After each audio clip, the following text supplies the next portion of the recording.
Hi!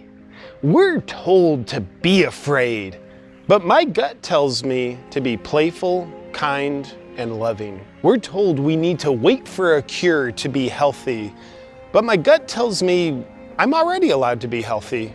We're told our rights are being taken from us for our protection, but my gut tells me it's not protecting me, it's imprisoning me. We're told that human connection is dangerous and deadly, but my gut tells me human connection is good for me.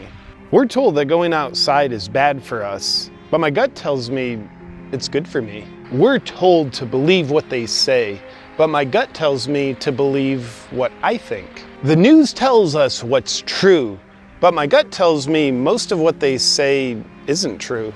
We're told to trust the external authorities, but my gut tells me to trust my internal authorities. What would happen if you stopped outsourcing your truth and started paying attention to what your mind, eyes, gut, and heart tells you your truth is?